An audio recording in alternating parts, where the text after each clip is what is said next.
We're here with Justin Marchand. If you'd like to introduce yourselves, tell us who you are, who you work with, and what you're doing here. Sure, miigwech Biwaneg Indigenous Megazido Dem, Bawa Tingin Donjaba, Métis Anishinaabe. My spirit name is Fire Rock. My name is Justin Marchand, and I'm the CEO of Ontario Aboriginal Housing Services. Right on. So tell us a little bit about the Indigenous Housing Services. Sure, yeah, thanks. I think one of the places where I like to start is our governance, because we have a really unique governance structure that is really grassroots oriented. So we have 3 director member organizations on our board of directors. So we have the Ontario Federation of Indigenous Friendship Centres, the Métis Nation of Ontario, and the Ontario Native Women's Association. And each of those organizations appoints 2 members to our board. So that really ensures that we have that what we do on a daily basis and in our long-term planning really reflects the community's needs and the community's desires for what they want to see for urban Indigenous housing long-term. So that's briefly on our governance. In terms of what we actually do, that's our mission is to provide safe, affordable housing for urban Indigenous people living in Ontario. So we do that through a variety of various programs and initiatives. What cities do you cover? I mean, I'm sure you have houses all over in Toronto, Barrie, etc. Sure, yeah. We have houses and services in just about every urban and rural city or town municipality in Ontario, with the exception of Toronto, which is something that we have to work on, but there's some historical reasons for that. But we're up to Moose Factory Island. You need a snow machine or a canoe to get to some of our houses. We're west of Kenora, down to the Windsor area, and going east, we're Cornwall, and then basically every point in between. Amazing. So I think you've touched on it a little bit there with it's just to put a roof over somebody's head. But how do you, what is that ultimate goal? Is it just that safety? How would you describe that? Yeah, no, good question. I mean, yes, that physical structure of a house or apartment, a unit is absolutely needed. We like to say, though, that we also want to support the creation of a home, which means something so much larger than just the physical structure of the house. And we know we can't do that alone, so we do that in partnership with urban Indigenous organizations like Friendship Centres, and work together to try to bring best as we can a holistic view to providing housing. Okay. Holistic. How so? Could you explain that a little bit more? How holistic? For sure. So, I mean, absolutely, we need, just from physical needs as a human, we need that physical safety. So we need that structure to be able to put our head down at night and know that we are physically safe.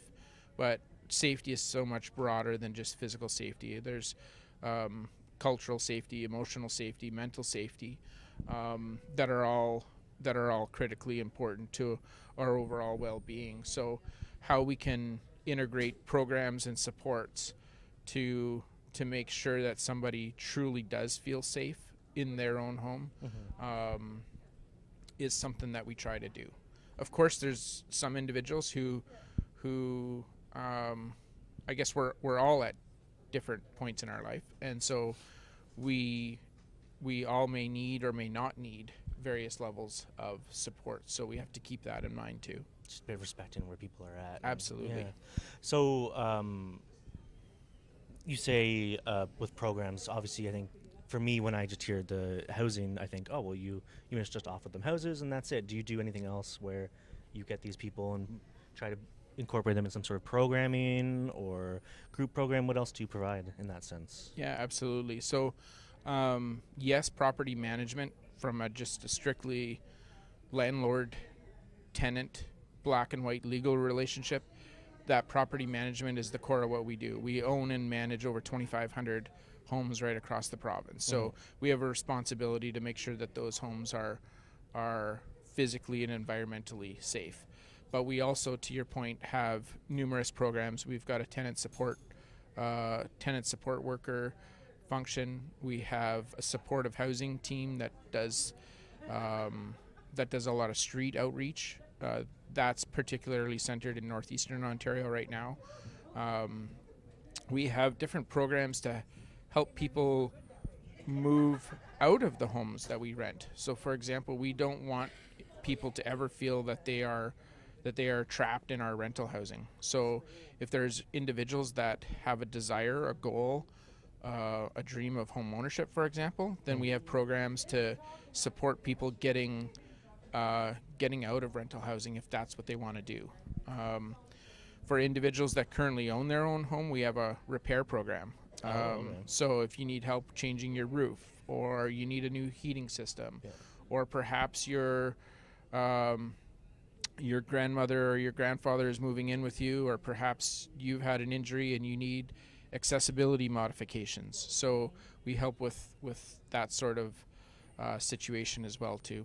That's pretty big because I feel that's the biggest step in homeownership. My dad's the type of guy where you figure as soon as he was born, he knew how to put a roof on a building. And you're like, well, if I ever look to own a house, what am I going to YouTube this? Yes. So you're providing those where, okay, we'll teach you how to do these repairs and things that you might not have had access to for X, Y, Z reason, or just learned as you were growing up. That's amazing. We also have one thing that we're excited about, relatively new in the last year.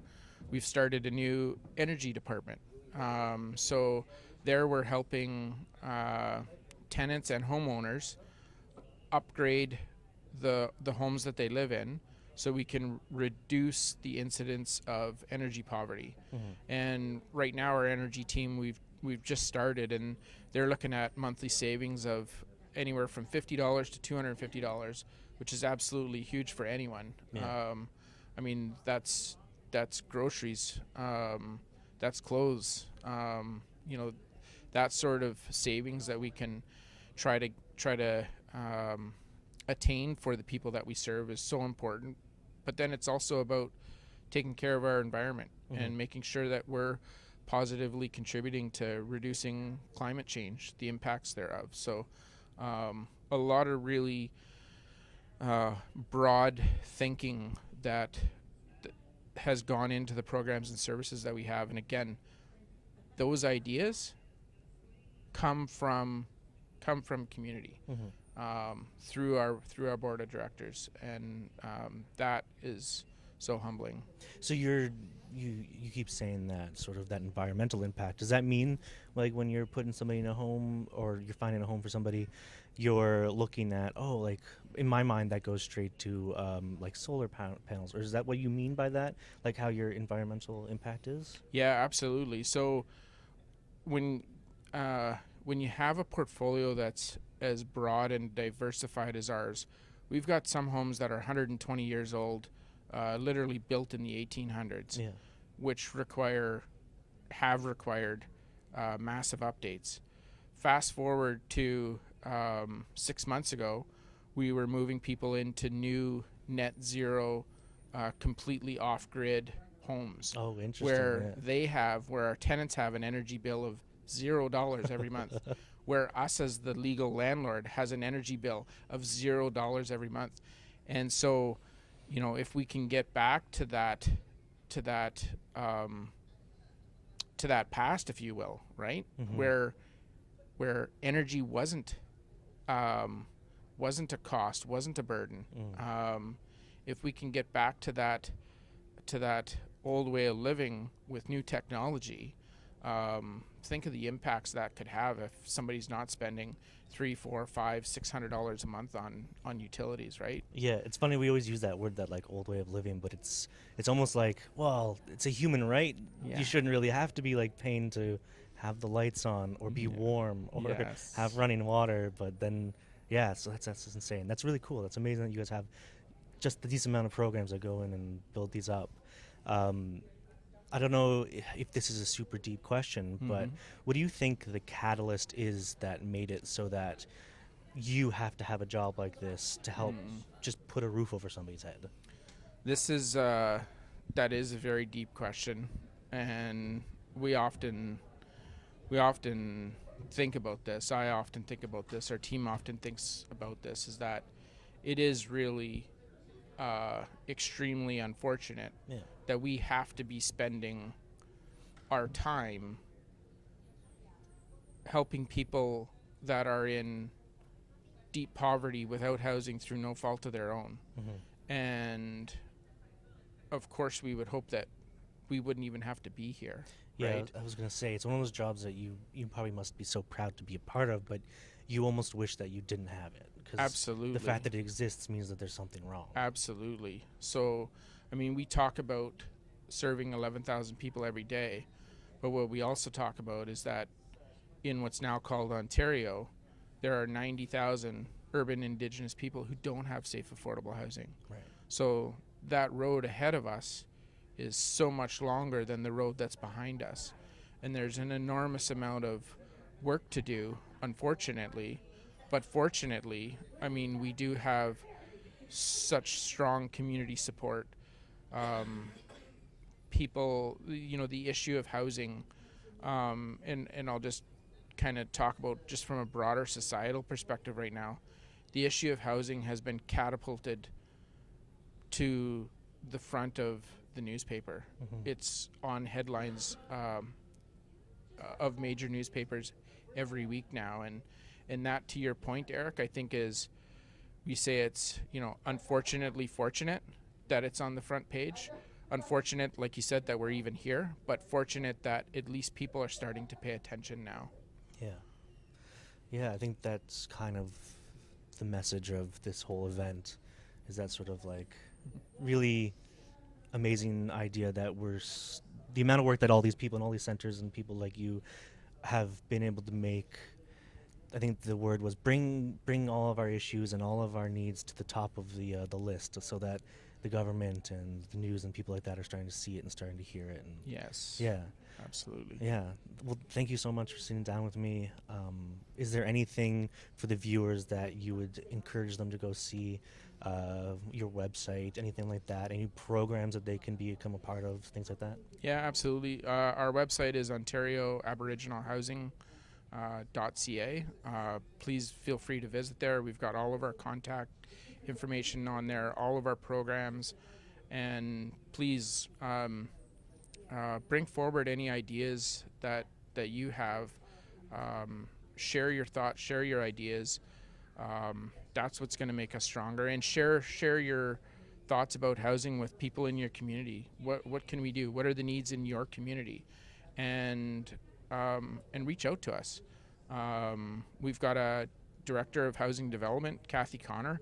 She focuses her day and night on bringing new housing online, and that starts with community involvement. So any community members out there, whatever needs you're seeing and priorities, of course there's many, but the priorities that you're seeing for your community, please bring that forward, and we're more than happy to sit down and start that process with you. Amazing. All right. Miigwech. Awesome. Miigwech.